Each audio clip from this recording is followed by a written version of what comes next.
हम अक्सर कहते हैं कि मैंने किसी का बुरा नहीं किया, फिर मेरे साथ ही ऐसा क्यों हुआ? लेकिन क्या आपने कभी सोचा है कि हर कर्म तुरंत फल नहीं देता? कुछ कर्म वक्त लेकर लौटते हैं और जब लौटते हैं तो इंसान को आईना दिखाकर लौटते हैं। आज की यह कहानी मुंशी प्रेमचंद की कर्मों का फल सिर्फ एक कथा नहीं बल्कि हमारे जीवन का सच है। आइए सुनते हैं। मुझे हमेशा आदमियों को परखने की सनक रहती है और अनुभव के आधार पर कह सकता हूँ कि यह अध्ययन जितना मनोरंजक, शिक्षाप्रद और उद्घाटनों से भरा हुआ है, उतना शायद और कोई अध्ययन न होगा। लेकिन अपने दोस्त लाला साईं दयाल से बहुत अरसे तक दोस्ती और बेतकल्लुफी के संबंध रहने पर भी मुझे उनकी ठाह न मिली। मुझे ऐसे दुर्बल शरीर में ज्ञानियों की सी शांति और संतोष देखकर आश्चर्य होता था, जो एक नाजुक पौधे की तरह मुसीबतों के झोंकों में भी अचल और अटल रहता था। जो वह बहुत ही मामूली दर्जे का आदमी था, जिसमें मानव कमजोरियों की कमी न थी। वह वादे बहुत करता था, लेकिन उन्हें पूरा करने की जरूरत नहीं समझता था। वह मिथ्याभाषी न हो, लेकिन सच्चा भी न था। बेमुरव्वत न हो, लेकिन उसकी मुरव्वत छिपी रहती थी। उसे अपने कर्तव्य पर पाबंद रहने के लिए दबाव और निगरानी की जरूरत थी। किफायत सारी के उसूलों से बेखबर, मेहनत से जी चुराने वाला, उसूलों का कमजोर, एक ढीला ढाला मामूली आदमी था। लेकिन जब कोई मुसीबत सिर पर आ पड़ती तो उसके दिल में साहस और दृढ़ता की वह जबरदस्त ताकत पैदा हो जाती थी, जिसे शहीदों का गुण कहते हैं। उसके पास न दौलत थी, न धार्मिक विश्वास, जो ईश्वर पर भरोसा करने और उसकी इच्छाओं के आगे सिर झुका देने का स्रोत है। एक छोटी सी कपड़े की दुकान के सिवाय कोई जीविका न थी। ऐसी हालातों में उसकी हिम्मत और दृढ़ता का सोता कहाँ छिपा हुआ है, वहां तक मेरी अन्वेषण दृष्टि नहीं पहुंचती थी। बाप के मरते ही मुसीबतों ने उस पर छापा मारा। कुछ थोड़ा सा कर्ज विरासत में मिला, जिसमें बराबर बढ़ते रहने की आश्चर्यजनक शक्ति छिपी हुई थी।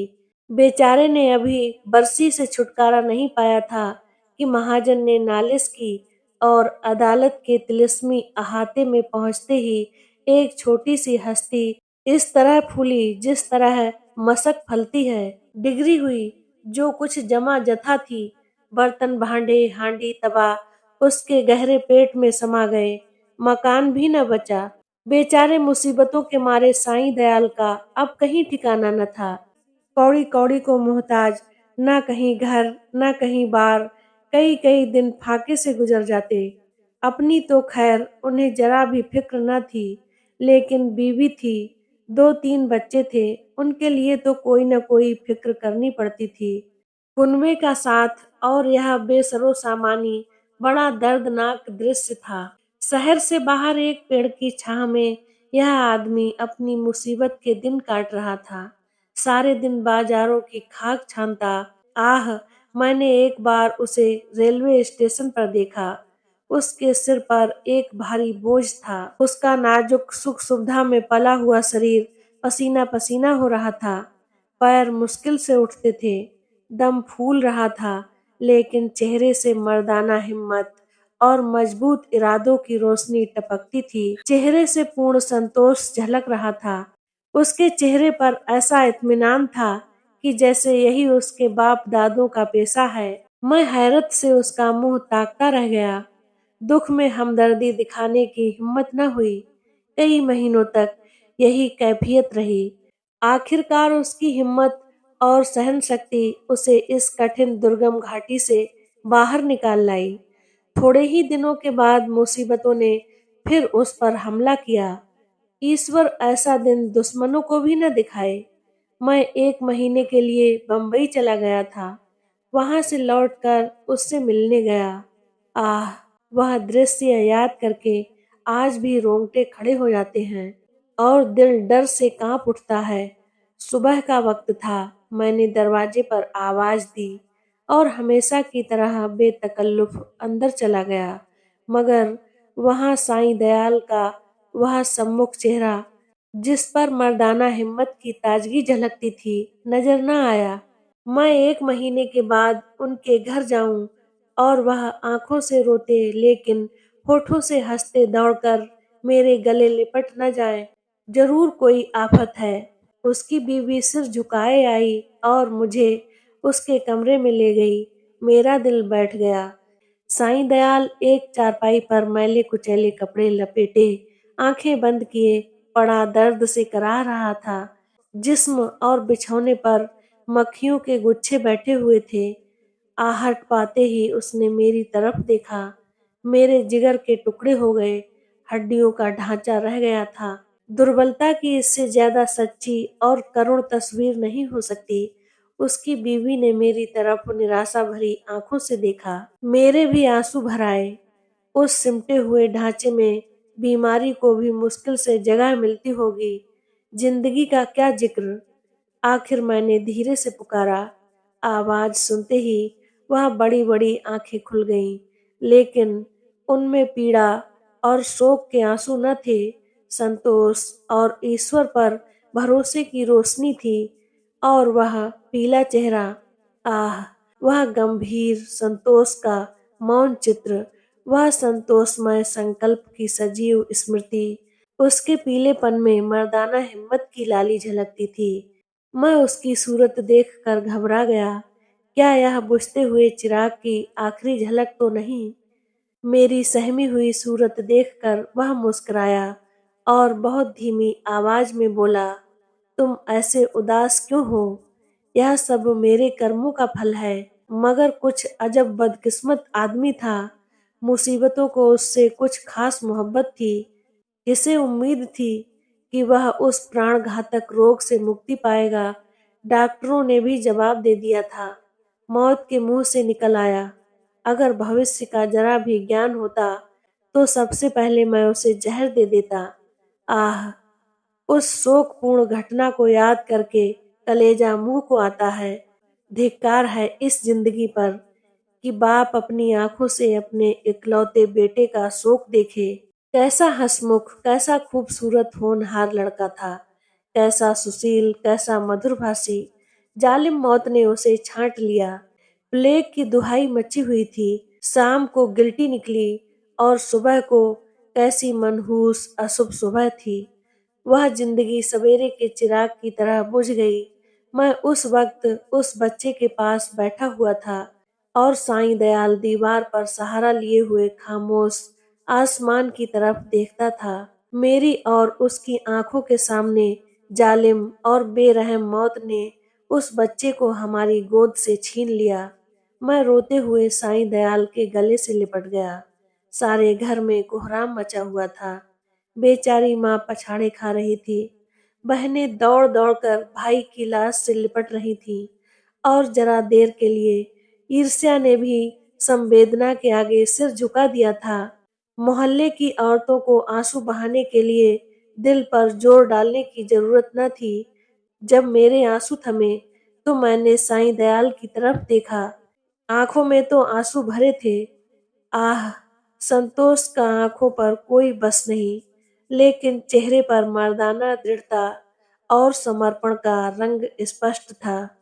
इस दुख की बाढ़ और तूफान में भी शांति की नैया उसके दिल को डुबोने से बचाए हुए थी।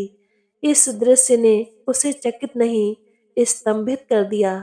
संभावनाओं की सीमाएं कितनी ही व्यापक हों, ऐसी हृदय विदारक स्थिति में होश हवास और इत्मीनान को कायम रखना उन सीमाओं से परे है।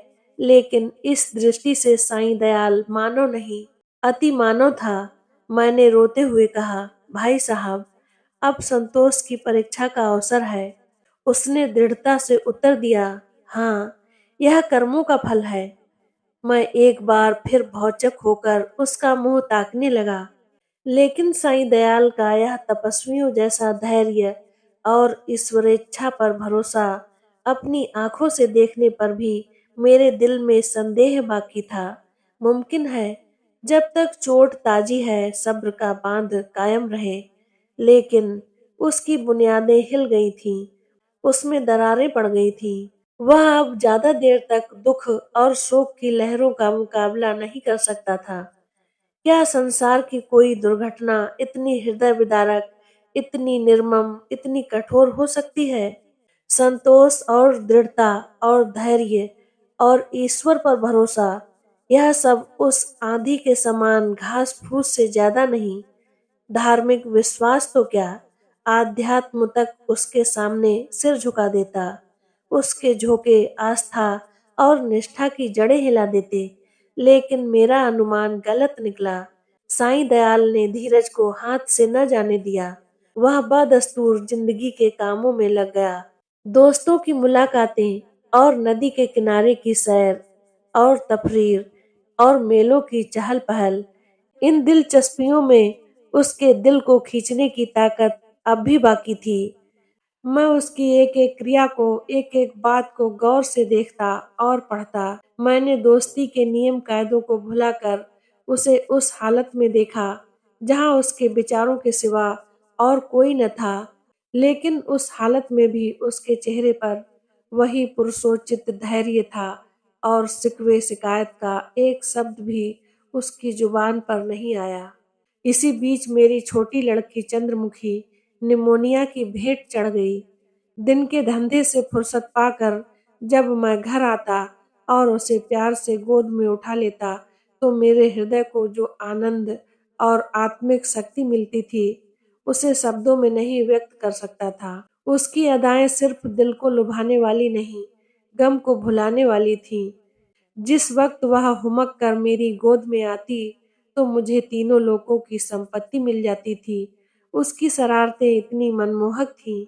अब हुक्के में मजा नहीं रहा, कोई चिलम को गिराने वाला नहीं। खाने में मजा नहीं आता, कोई थाली के पास बैठा हुआ उस पर हमला करने वाला नहीं।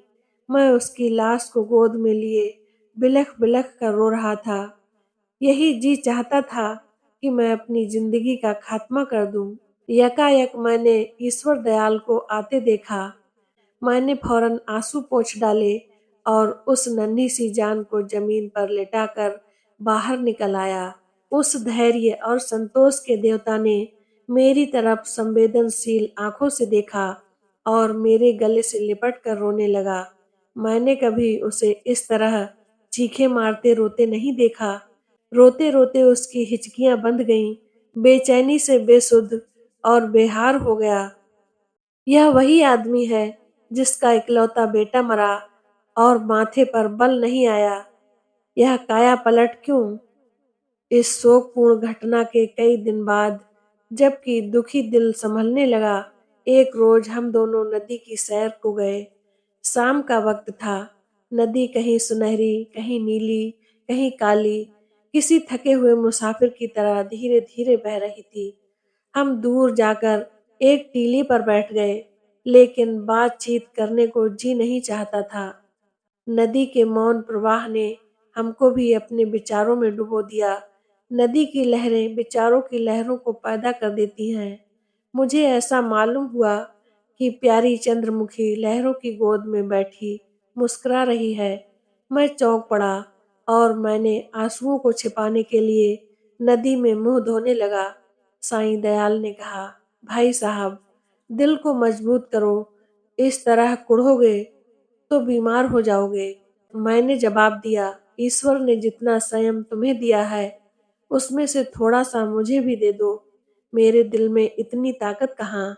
साईं दयाल मुस्कुराकर मेरी तरफ ताकने लगे। मैंने उसी सिलसिले में कहा, किताबों में तो दृढ़ता और संतोष की बहुत सी कहानियां पढ़ी हैं, मगर सच मानो कि तुम जैसा दृढ़, कठिनाइयों से सीधा खड़ा रहने वाला आदमी आज तक मेरी नजर से नहीं गुजरा।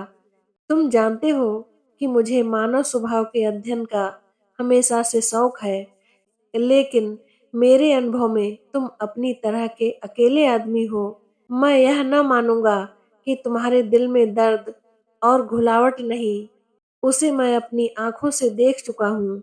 फिर इस ज्ञानियों जैसे संतोष और शांति का रहस्य तुमने कहाँ छिपा रखा है? तुम्हें इस समय यह रहस्य मुझसे कहना पड़ेगा। साईं दयाल कुछ सोच विचार में पड़ गया और जमीन की तरफ ताकते हुए बोला, यह कोई रहस्य नहीं, मेरे कर्मों का फल है। यह वाक्य मैंने चौथी बार उसकी जुबान से सुना और बोला, जिन कर्मों का फल ऐसा शक्तिदायक है, उन कर्मों की मुझे भी कुछ दीक्षा दो। मैं ऐसे फलों से क्यों विचलित हूँ? साईं दयाल ने व्यथापूर्ण स्वर में कहा, ईश्वर न करे कि तुम ऐसा कर्म करो और तुम्हारी जिंदगी पर उसका काला दाग लगे। मैंने जो कुछ किया है वह मुझे ऐसा लज्जाजनक और घृणित मालूम होता है कि उसकी मुझे जो कुछ सजा मिले, मैं उसे खुशी के साथ झेलने के लिए तैयार हूँ। आह! मैंने एक ऐसे पवित्र खानदान को, जहाँ मेरा विश्वास और मेरी प्रतिष्ठा थी, अपनी वासनाओं की गंदगी में लिथेड़ा, और ऐसे पवित्र हृदय को, जिसमें मोहब्बत का दर्द था, जो सौंदर्य वाटिका की एक अनोखी नई खिली हुई कली थी और सच्चाई थी, उस पवित्र हृदय में मैंने पाप और विश्वासघात का बीज ऐसा बो दिया। यह पाप है जो मुझसे हुआ है, और उसका पल्ला उन मुसीबतों से बहुत भारी है जो मेरे ऊपर अब तक पड़ी है या आगे चलकर पड़ेगी। कोई सजा, कोई दुख, कोई क्षति उसका प्रायश्चित नहीं कर सकती। मैंने सपने में भी न सोचा था कि साईं दयाल अपने विश्वासों में इतना दृढ़ है। पाप हर आदमी से होता है। हमारा मानव जीवन पापों की एक लंबी सूची है। वह कौन सा दामन है जिस पर यह काले दाग न हो? लेकिन कितने ऐसे आदमी हैं जो अपने कर्मों की सजाओं को इस तरह उदारता पूर्वक मुस्कुराते हुए झेलने के लिए तैयार हों। हम आग में कूदते हैं लेकिन जलने के लिए तैयार नहीं होते। मैं साईं दयाल को हमेशा इज्जत की निगाह से देखता हूँ। इन बातों को सुनकर मेरी नजरों में उसकी इज्जत दुगनी हो जाती है। एक मामूली दुनियादार आदमी के सीने में एक फकीर का दिल छुपा हुआ था, जिसमें ज्ञान की ज्योति चमकती थी। मैंने उसकी तरफ श्रद्धापूर्ण आंखों से देखा और उसके गले से लिपट कर बोला, साईं दयाल, अब तक मैं तुम्हें एक दृढ़ स्वभाव का आदमी समझता था, लेकिन आज मालूम हुआ कि तुम उन पवित्र आत्माओं में हो जिनका अस्तित्व संसार के लिए वरदान है। तुम ईश्वर के सच्चे भक्त हो और मैं तुम्हारे पैरों पर सिर झुकाता हूँ। तो दोस्तों, कहानी यहीं समाप्त होती है, लेकिन सवाल यहीं से शुरू होता है। हम दूसरों के साथ जैसा करते हैं, जीवन एक दिन वैसा ही हमारे साथ करता है। कर्म कभी मरते नहीं, वे चुपचाप इंतजार करते हैं और सही समय पर अपना फल जरूर देते हैं। इसीलिए याद रखिए, अगर जीवन में कुछ गलत मिल रहा है, तो शायद कहीं न कहीं हमें अपने कर्मों को सुधारने की जरूरत है। अगर यह कहानी आपके दिल को छू गई हो, तो इसे लाइक जरूर करें, अपनों के साथ साझा करें और ऐसी ही सच्ची कहानियों के लिए चैनल को सब्सक्राइब करना ना भूलें। फिर मिलेंगे एक नई कहानी के साथ।